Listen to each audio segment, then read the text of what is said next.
ahead and present your view.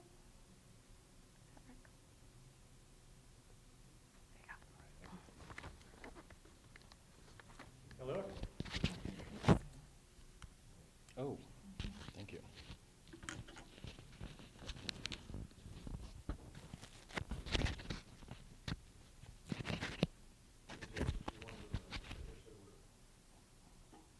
This clicker? Yes. Oh. Oh, this clicker. That'll work for your slides. Oh, okay, awesome. Thank you. Well, hello, everyone. Thank you for coming. First of all, I would like to thank Sarah Rose and Krista for this lovely opportunity and for everything that you are both doing for this, for the environment and for the community here. I'm very happy to be here to share a little bit about my work and some of the lessons I've learned over the course of doing this.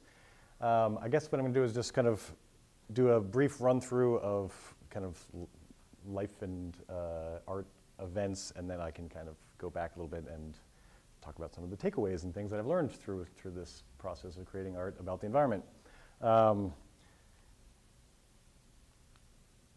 Okay, so I think I skipped one. No, I didn't.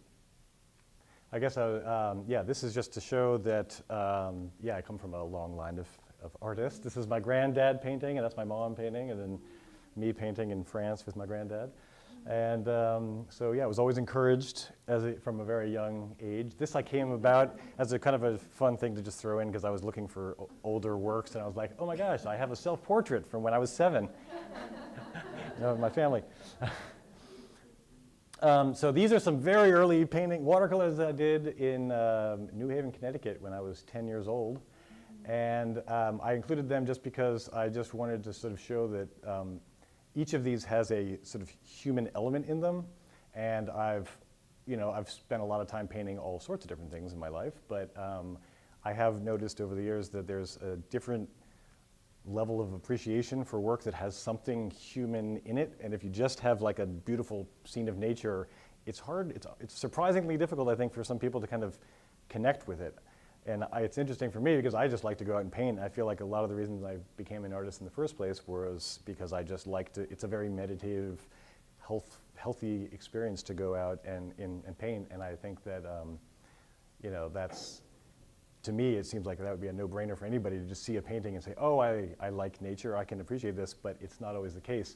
So I point that out because I think that it's relevant to have a human element in your work. This is jumping way ahead, but I'm going to try to wrap up this sort of tangent in a way that will hopefully make sense at the end. I was born in California. We lived in Connecticut for 10 years, and then I moved back to California. And I had a bit of a troubled youth, and so for the first 5 years of my teenage years, mostly due to sort of, well, my mom and my sister and me, we lived in California. We just basically, she kind of had her own mental health issues, and we didn't have a lot of supervision, and so I particularly was sort of self-destructive and got in a lot of trouble, such that at the age of 16, I got kidnapped in the middle of the night by 2 ex-football players and whisked off to Western Samoa for a year. So for the year 16 through 17 years old, I was in a youth rehabilitation program in Samoa, which is very odd, and people usually are pretty surprised to hear that, because I haven't actually spent a lot of time talking about this in my life, because it was a part of my life that, I mean, it was a very difficult time leading up to that, and I'm actually writing a graphic novel about it right now. And, you know, because I went and it actually worked for me and I got so much out of it, I didn't really want to highlight the crazy times before. And it's even something that, as much as it resonated with me and Samoa was deep inside of my heart, I didn't really know how to talk about it really. And I didn't even know how to put it into my art, quite frankly, because it's kind of, I don't know, there's also issues of cultural appropriation that I was struggling with. And how do you, I'm not going to go painting like Samoan traditional artwork or something like that because it's not my culture, and yet it did feel partly like my culture because I was at a very influential time in my life right then, and it really saved me, I would say. So it's interesting how it's taken me a very long time to kind of circle back around to it, but these are 3 pieces out of many, many that I did while I was there when I was 16, 17 years old. And so that's where I lived on one of those little portables there. But the other reason why this is significant, and the reason I chose these three, are because they all show the beach area of Saluafata Bay, which is the village that I lived in, of about 300 people. And this bay, where the beach is there, is one of the hardest hit by climate change on the island of Samoa, and there is no beach there anymore, basically. And it was actually where school kids from all over the island would get bused to if they'd take a school trip. That's where they would go because it had the best beach in the. This little strip here isn't exactly the best part of it, but around the bend was a lovely beach, and there is no beach there now. There's like the entirety of Samoa is basically, at least on the north side of the island, is seawall because it's just been eroded away, and most of it's right up against the road. So you're just like it's also an island that goes up pretty fast. It's not like Fiji and some of the other islands that have a lot of flat agricultural land. You know, it goes up fast. So a lot of it, you're driving along this little tiny bit of road that.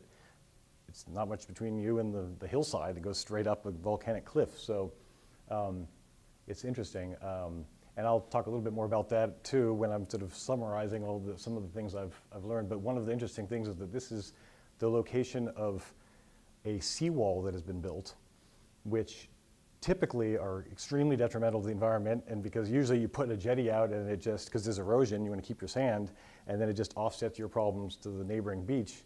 But I was researching Saluafata, this little tiny village in Samoa, and it came up on this interesting scientific report, highlighting 3 seawall examples that were deemed successful. And this one was in part because of the fact that there were a lot of factors. One of them was that there was so much local input on it about how to build it, and they were involved in the building it. The rocks were from their community, and it's a living wall. They planted mangroves in it.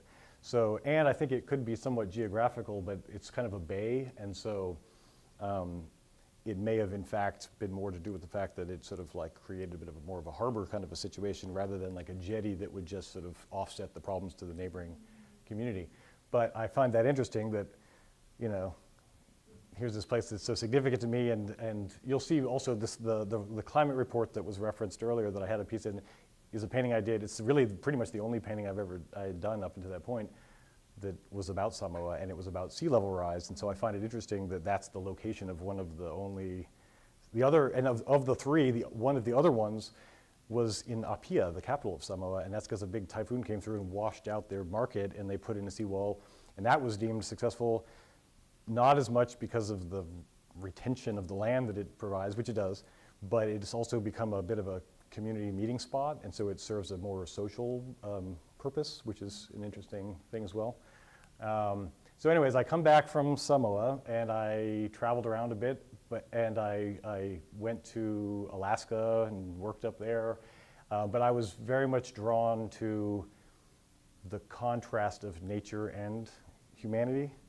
So it's not necessarily just like a human element, but I do like the juxtaposition of sort of industry with nature, because it's a nice foil for it.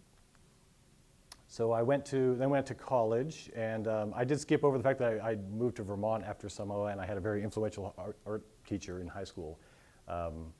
And so when I was there, it was mostly it was wintry, as I remember it, because the summertime I was in the school, and he would pick me up in the morning before school and take me landscape painting. And he had 8 kids, so it's saying something. He really took me under his wing, and one of the things that I painted the most was a local dry cleaner that always had like steam billowing out of it. And so I think I just naturally learned to paint landscapes by looking at steam, and it somehow just attracted me to that motif. So I went to SCAD, Savannah College of Art and Design. They have a lot of paper mills around there. And there's also a lovely wildlife refuge. It's just in South Carolina, but it's called the Savannah Wildlife Refuge. And you can see all these alligators in the foreground and everything, not in this painting, but in general. And then right behind it are all these paper mills. And it's such an interesting juxtaposition of these ancient creatures and this lovely nature with these mills that it's just such an interesting juxtaposition. This is another one I did back then in college. So these 2 are from around the year 2001, I want to say, maybe. So I've been doing it a while. Anyways, got out of SCAD and moved back to Durham briefly. This is the Eno River. These are from 2004. That little one on the left is of the West Point on the Eno. This little part here is like the dam that is there. This is a footbridge that used to be there that they took out to renaturalize the river. All up and down the river, they've done a lot of work to kind of bring it back to its original state, which is great from an ecological point of view. Not so good from that view of this painting, because I loved that little thing of double waterfall. I painted it a dozen times or more, but I'm happy they did it all in all.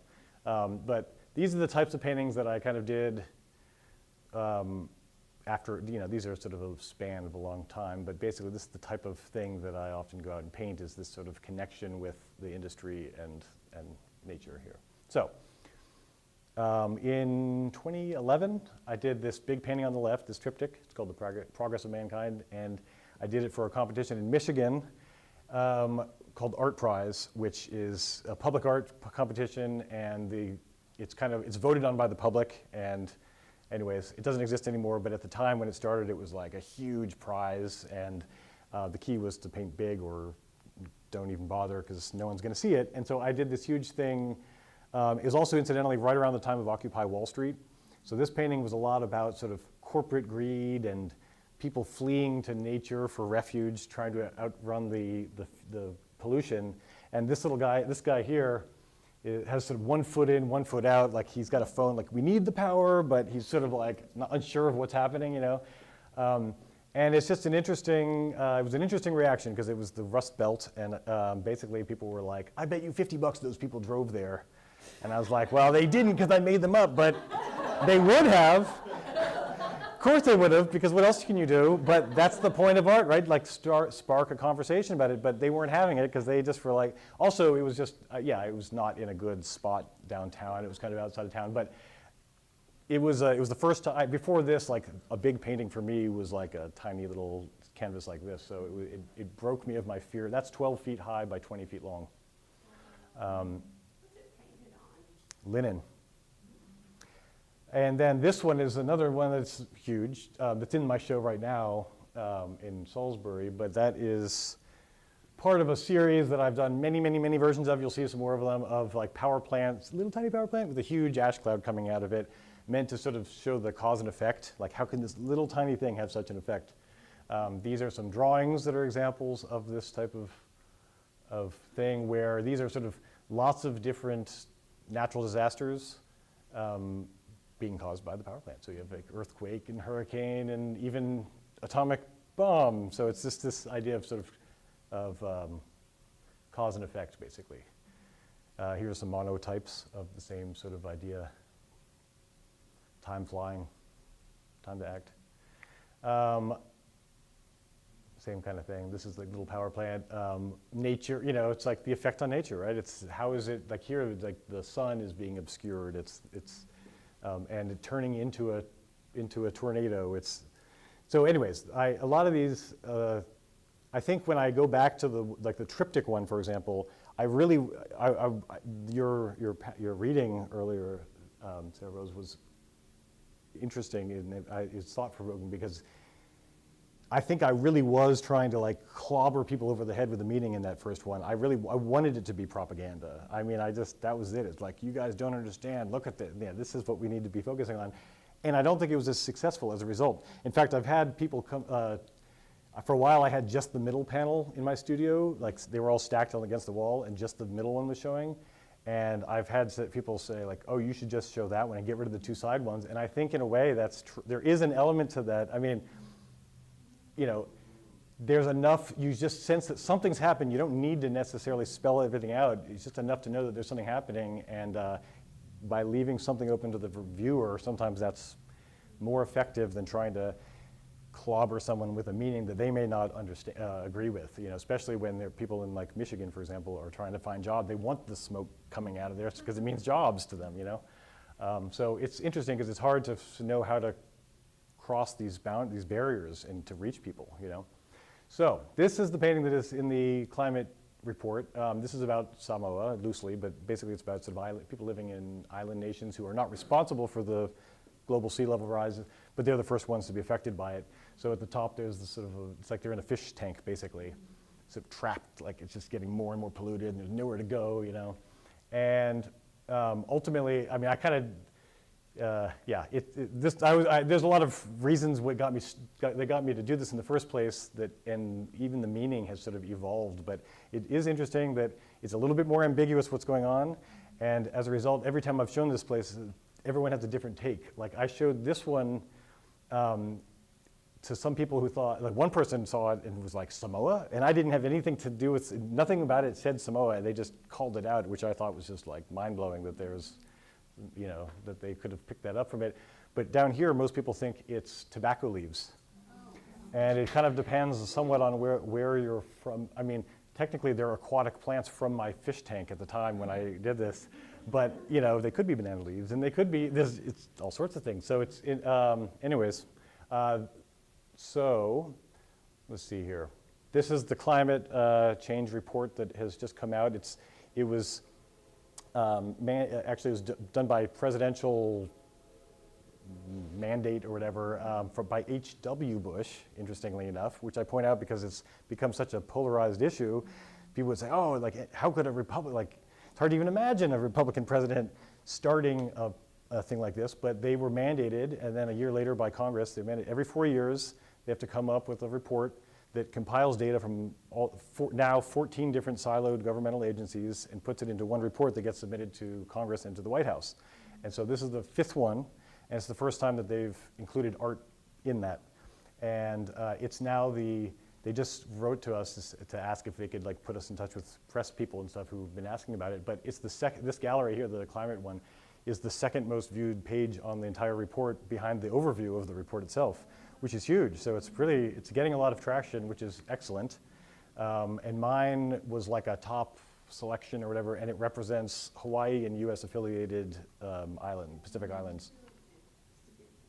Yeah, it's quite an honor, and it's very timely because, well, it's interesting because I did the painting a while ago, you know, and it's taken like 10 years basically for this thing to kind of catch up to the times in a way, which I find kind of interesting. But it's also timely now because I have this show in Salisbury, and that is sort of one of the featured pieces in the show, so it's nice timing-wise. So anyways, I went back to Samoa in October for the first time in 27 years, and it was amazing. I got 3 articles written up about me. It was just like a wild, amazing experience. I ended up falling into this artist residency. I made like 22 paintings, I think. I taught a printmaking workshop where we printed monotypes on paper that was made on site using invasive species, which is an operation that they have going. So there's this whole article about the paper. This is about me and my little like printmaking workshop here, but this is about their paper, and that's of course about just me getting saved by when I was a kid, and it just was a very, very wonderful experience. But I was able to talk about the climate report and the piece, and it also kind of gave me, incidentally, some confidence about talking about Samoa again and putting it in my work, because I didn't feel like I really had the right to almost before, but suddenly they were like, what are you doing?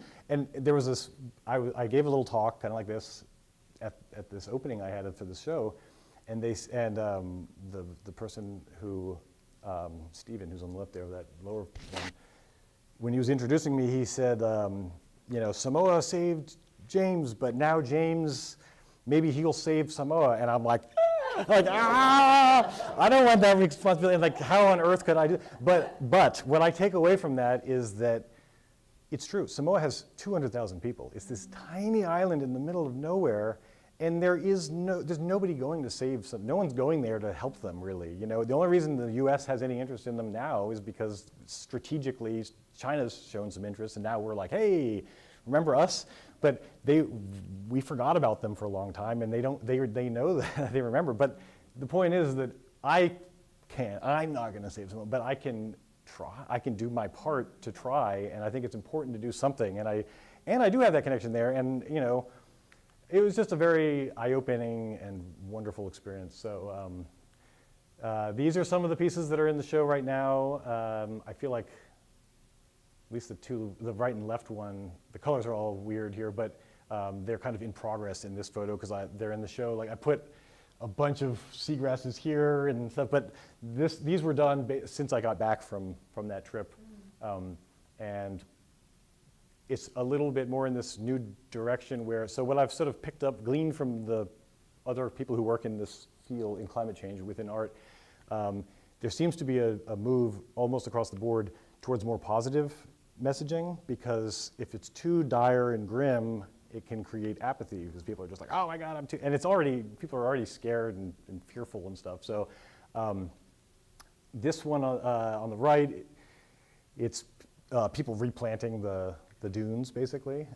This one in the middle is kind of like, we don't know where it's called traveling light, which is kind of a double entendre. You have the light traveling, but you also, it's like they're carrying something. You don't know what it is, but they're fleeing the scene, and it's meant to kind of evoke some sort of, sometimes like religious thing. I'm not religious, but they're flight out of Egypt, and lots of scenes throughout history of art where people are sort of fleeing something, and in a sense, it could be a climate refugee. It could be, what do they call it? Is it a baby? I mean, what would you take with you if you were to flee something like this? And we don't even know what it is they're fleeing. It could be a monster. It could be a power plant. We don't know. So I think I'm trying to kind of keep it a little bit more open-ended in my art going forward. And then the one on the left is kind of just about what's lost. Like that's a Samoan fale, which is their word for a hut, like a house on the left, and it's being flooded by the incoming tides. So this is the last one. This is just a few quick studio shot of what I'm working on right now in my studio. And interestingly enough, this one and this one, I don't know if they will or not, but these ones are sort of maybe going to find their way into the future of water, because they're kind of subtle ways of talking about water. Like this is a sea urchin, and you've got our friend the sea otter over here, which is part of a balanced ecosystem. You need to have both. So if there is a future of kelp forests, for example, it's going to include sea urchins and sea otters. And this one on the left is actually a traditional Samoan fishing hook. And again, it's kind of like there's a lot of knowledge in indigenous cultures that we can learn from to help us move forward. Part of it is sustainability and not trawling the sea, pulling everything out that we can, but being a little bit more modest in what we take and using traditional knowledge to help us with that. And so I guess some of the things that I would just like to summarize were, I guess, come up with some hopefulness in the future is just about the reaction that I've had over the years from these things. Because when I first started doing them back in college, nobody cared about this as an issue at all, really. And if everybody was criticizing me for not painting abstractly, quite frankly, and why would you paint a landscape even? It wasn't even about the subject matter. It was just like, why would you paint? It's like a Constable painting. Ugh, I hate Constable or whatever. And it's like, he's not my favorite guy either, but he's not that bad. I mean, geez. But then 10 years later or so, when I did that painting, that triptych for Michigan, I told you the reaction. It was kind of like, get out of here with this nonsense. We want these factories, And then fast forward to this show in Salisbury, and it's a pretty conservative town. They have a lot of money, but I wasn't sure what to expect, because you hear these stories of weather people getting run out of state because they report on the weather, not even the climate, but the weather. And out they go. You're getting death threats and stuff. So I wasn't really sure what to expect, if I was going to be getting death threats or something, or what are you doing bringing this up here? But I, on the one hand, have to give serious props to the director of that museum for bringing in challenging artwork.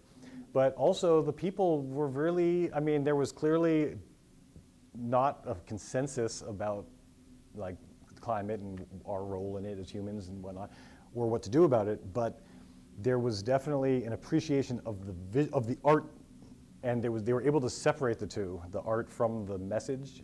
And as a result, we had some really interesting conversations, which I think that alone is like a massive accomplishment, because we're in such a bubbled up society right now. Half the time you don't even need to find yourself in a position of defending yourself or hearing somebody else's side. So art and poetry and the arts in general have that ability to get across these boundaries and to get people in a room talking about it. So I find that really interesting and hopeful. And the other thing is that in those discussions, it used to be more about like, how could humans even have an effect on the environment, you know, and which is why I was doing these little power plants with these huge clouds, because it's like that little thing can do a lot, you know. That's not really the talking point now. Now it's not about if we've caused it or if it's changing. It's more about how much am I willing to let the economics affect me of this, you know. It's not that I don't want, you know, everybody would like, most people would probably like there to be renewables if they felt that it was going to be painless on the economic front. And even that, I think, is a better position. I take optimism from that, because when we're talking about whether or not we could even have affected the environment that way, where do you even start with that? It's like it's like your opinion versus mine. Nobody can really go anywhere from that. But when we're talking about economics, it's kind of like the human body. Preventive medicine is a lot cheaper than waiting until you've got some horrible disease and you're trying to fix it after the fact. And it's the same with the environment. Every storm that comes along, it's more and more money, billions of dollars shelling out to fix these things that aren't, it's just fixing the reparation of what's just occurred. And more are coming down the pipeline. So I think that if we're talking about the finances, that's an argument that is going to prove, I think, through time to be, it's going to be cheaper to act than to sort of act proactively than retroactively. And so that gives me some optimism as well. And then the last thing I would just like to say about just the type of art that I make and that others make is just that, you know, on the one hand, I'm very much aware of the effect that scary things have on people, and I am very much affected by these things as well. So I had to stop doing, when I did that first one, the triptych, I took like a 5-year break doing this kind of work because I just couldn't, I started subscribing to 350.org and all these people, and I was just getting like this onslaught of scary, you know, horrible news, and I just couldn't, I didn't know how to deal with it. And I will say that making paintings is cathartic, and so there's that, and that's valid enough. You don't have to, you can just do what you want because because it helps me get through it. I think that's valid. But I also have done enough of these paintings, like some of the ones I briefly showed of Anacortes, Washington, like on the bottom right here. I've done a ton of paintings of these refineries that are in Washington and the San Juan Islands with the backdrop of Mount Baker in the background, this beautiful snow-capped volcanic mountain. And it's such a contrast. And most people up there paint orcas and totem poles, and they ask, why aren't you painting these things? And it's like, oh, why would I? But, you know, but also, it's so, this is there, you can't ignore it. And people who have asked me that very question have since, when I've gone, my mom lives there, I've gone back to visit, and I've since heard them say, you know, when I used to paint past this, and I would just look the other way and pretend it wasn't there, and it was like this eyesore that I wanted to ignore, and I've developed an appreciation for the beauty of it in its own way. It really is, in a weird dystopian way, it really is beautiful. It glows at night. The smoke gets hit by like an alpenglowy kind of feel at certain times of the year. It's really pretty in its own way, in a scary kind of way. So that is also interesting in that if you can make art that makes people sort of less like affected by the scary stuff in a way that allows them to kind of process it in a less harmful way, or maybe even see some beauty in it so that they can tolerate it and get on with their lives, that is also a good thing for art. So on the one hand, I am aware of this as an issue, and I do want to start producing art that is, and I am producing art now that is more, I don't want to say like rosy or positive, but it's at the very least ambiguous enough that people can kind of bring their own mindset to it, and but also not like scaring people. But I will say also that I think there's room for both. I think that, you know, people do need to be woken up and shaken a little bit, but they can also hopefully find some beauty in that discussion, whether it's in poetry or in painting or whatever. There's the potential for beauty there while also being a little bit scary. So, thank you.